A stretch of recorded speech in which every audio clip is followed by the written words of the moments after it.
Megatron, one of the most iconic characters in the Transformers universe, has always stood as a complex figure, a warrior, a revolutionary, and eventually a tyrannical dictator. In Transformers One, the film promised to explore the compelling origin story of the Decepticon leader, from his humble beginnings as a miner to his rise as a feared conqueror. While the premise held immense potential, the execution fell short in giving the character the nuanced treatment he deserved. Megatron's early life as a miner was ripe for exploration. A physically grueling and soul-crushing existence in the depths of Cybertron would have provided an emotional anchor for the audience. This origin not only highlights his strength and determination but also his capacity to envision a better future for the oppressed. However, Transformers One failed to delve deeply into the systemic oppression he faced, instead glossing over the social and economic disparity that shaped his worldview.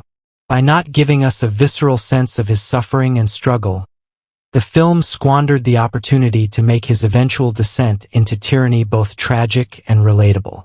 Megatron's initial ideals were rooted in equality and freedom, a desire to dismantle the corrupt system that subjugated lower-class Cybertronians. In Transformers One, these ideals were presented superficially, with little insight into his transformation from a revolutionary leader to a power-hungry despot. The film could have explored the philosophical clash between Megatron and Optimus Prime, contrasting Megatron's willingness to embrace violence with Optimus's faith in diplomacy. Without this depth, Megatron's ideological journey feels rushed, leaving audiences unable to fully understand or sympathize with his fall from grace. Megatron's descent into tyranny should have been a gradual process marked by internal conflict and external pressures. His initial rebellion, fueled by righteous anger, could have slowly given way to paranoia, pragmatism, and the intoxicating allure of power. Unfortunately, Transformers One treated this transformation as a foregone conclusion rather than a gradual unraveling of his character. The lack of nuanced storytelling reduced his arc to a binary shift from oppressed to oppressor, robbing the narrative of its potential complexity. A significant part of Megatron's story is his relationship with Optimus Prime. The two characters represent opposing ideologies and a shared past that makes their conflict deeply personal. In Transformers One, this relationship is touched upon but not fully realized. The emotional stakes of their eventual rivalry could have been heightened by focusing on their bond, the trust they once shared, and the moments that shattered it. Without this emotional core, their conflict feels hollow and fails to resonate as it should. The visual medium of film offers a unique opportunity to show rather than tell a character's journey. Transformers One could have used the stark contrast between the dark, oppressive minds and the grandeur of Cybertron's ruling class to underscore Megatron's motivations. Additionally, his rise to power could have been depicted through symbolic imagery, his armor darkening as his ideals corrupt, or his transformation into a Decepticon leader mirrored in the destruction he leaves behind. These elements were underutilized, leaving his arc visually uninspired. Megatron's story in Transformers One had the potential to be a deeply engaging tale of ambition, idealism, and corruption. His journey from a downtrodden miner to a feared dictator is one of the most compelling arcs in the Transformers lore, offering rich opportunities for storytelling. Unfortunately, the film's failure to explore the nuances of his character, motivations, and relationships reduced his arc to a shallow narrative. A more thoughtful approach could have turned Megatron into a tragic figure, one whose actions, while reprehensible, could be understood and perhaps even empathized with. Instead, Transformers One missed the mark, leaving audiences with a story that feels incomplete and unworthy of one of the franchise's most iconic characters. The ending of Transformers One fundamentally undermines the establishment of Decepticon ideology and D16's Megatron's rise to prominence by prematurely resolving the very conflict that should serve as the foundation for his rebellion. By having Orion Pax and his allies expose Sentinel Prime's corruption to all of Cybertron, the film negates the necessity for D16's ideology to emerge and resonate with the oppressed masses, effectively canceling the logical progression of his character's transformation and the ideological roots of Decepticonism. Sentinel Prime's corruption was meant to be a critical catalyst for Megatron's development. His abuse of power, systemic exploitation, and favoritism towards the upper classes of Cybertron would serve as the driving force behind D16's radicalization and eventual adoption of Decepticonism.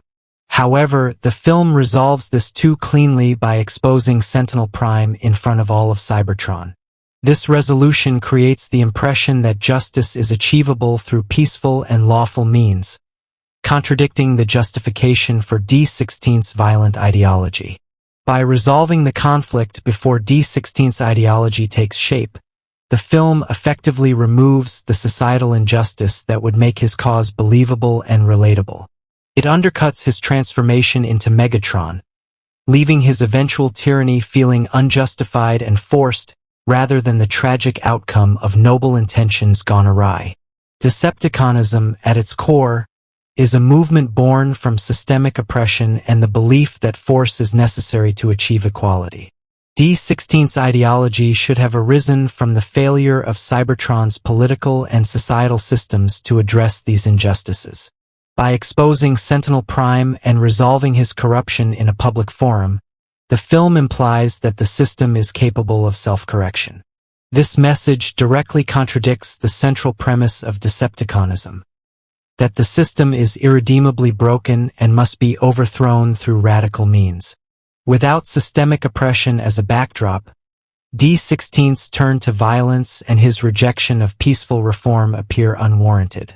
The audience is left questioning why he continues to pursue a path of tyranny when the need for his rebellion has been effectively nullified by Orion Pax's victory.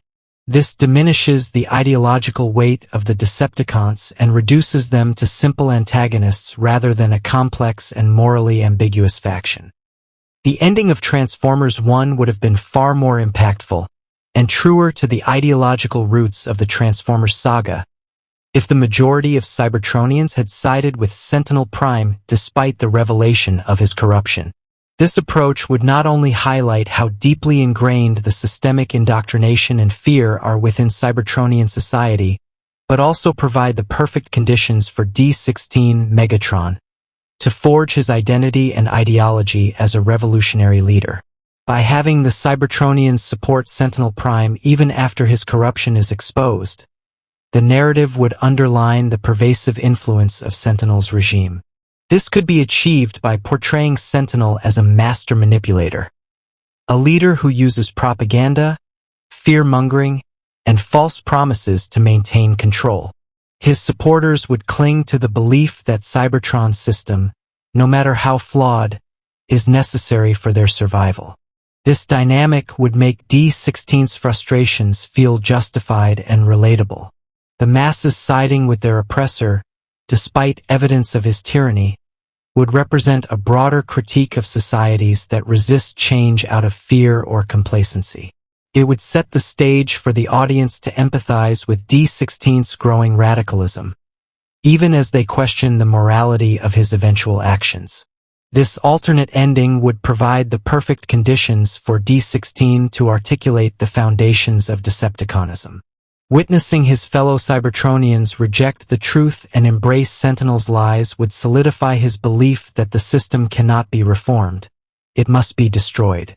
His transformation into Megatron would be driven not just by personal anger or ambition, but by a genuine conviction that revolution is the only path forward.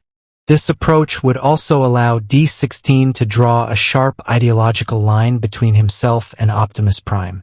Where Optimus might cling to hope that Cybertron's society can be redeemed through peaceful reform, D16 would see violence and force as the only means to achieve true freedom. Their philosophical divide would become the core of their conflict, giving the story a powerful emotional and intellectual weight. By siding with Sentinel Prime, the Cybertronians would become an embodiment of the tragedy of a brainwashed society. The film could show how deeply Sentinel's propaganda has infiltrated their collective psyche, turning them into unwitting enablers of their own oppression. This could manifest in various ways. Fear of change.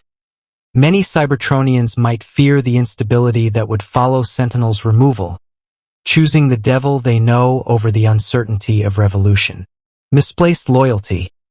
Others might genuinely believe Sentinel's lies, seeing him as a necessary protector who maintains order in a chaotic world. In this version of the ending, Sentinel Prime would become a more complex and imposing antagonist. Rather than being exposed and defeated, his grip on Cybertron would tighten as he rallies the masses against traitors like Orion Pax and D16.